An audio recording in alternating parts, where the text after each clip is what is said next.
सोपे प्रश्न विचारा. आपले नाव काय? माझं नाव देवेंद्र सरिता गंगाधरराव फडणवीस. सर, आपल्या प्रवासाची सुरुवात कशी झाली? या प्रवासाची सुरुवात ही एक विद्यार्थी चळवळीतनं झाली. ते मागे विद्यार्थी परिषदेमध्ये विद्यार्थ्यांचे प्रश्न सोडवत मी इथपर्यंत आलो.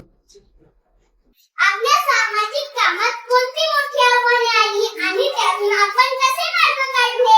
कुठल्याही सामाजिक कोणात आव्हान असतातच. जेव्हा तुम्ही समाजात आता काहीतरी करायचं असतं त्यावेळी प्रत्येक ठिकाणी जी व्यवस्था असते ती आपल्याला बदलावी लागते. व्यवस्था बदलताना त्याच्यामध्ये अडचणी येतात. पण आपल्यासमोर किती मोठे आदर्श आहेत. छत्रपती शिवाजी महाराजांचा आदर्श आहे की ते स्वराज्याची स्थापना केली.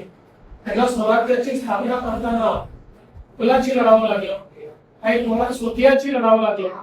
पण त्यांनी त्या आव्हानांचा सामना करून व्यवस्था उभी केली. आपल्या समोर भारतरत्न डॉक्टर बाबासाहेब आंबेडकरांचा आदेश आहे. चांगलं काम जर आपण केलं तर चांगल्या कामामध्ये आपण यशस्वीच होतो, कधी अयशस्वी होतो. ओके. आपल्या कारकिर्दीतला असा कोणता अनुभव आहे जो आजही लक्षात आहे आणि प्रेरणा देतो? असे खूप अनुभव आहे पण आजचा अनुभव जास्त लक्षात राहील. तू घेतलेली मुला आजच्या डिजिटल युगात आपण शिक्षण क्षेत्रात कोणते बदल करू इच्छिता? मला असं वाटतं की डिजिटल शिक्षण खूप महत्वाचं आहे.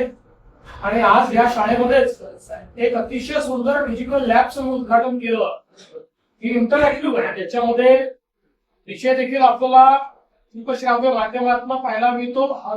त्याच्यानंतर त्याच्यावर प्रश्न देखील आपल्याला विचारता येतात आणि त्याच्यावर आपल्याला परीक्षाही देता येतात.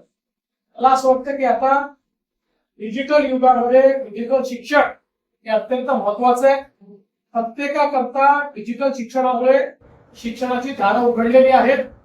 जगातली कुठली गोष्ट ही आता आपल्याला शिकता येते. त्यामुळे मला असं वाटतं की आपल्या शाळेतल्या आता जे डिजिटल लॅब आहे तुमच्यापैकी प्रत्येकाने त्या डिजिटल लॅब मध्ये जाऊन डिजिटल शिक्षण घ्यायचं. थँक्यू सर, तुमचा मौल्यवान वेळ दिल्याबद्दल खूप खूप थँक्यू. धन्यवाद. थँक्यू. तुझा पण मौल्यवान वेळ दिल्यानंतर तिथे आला.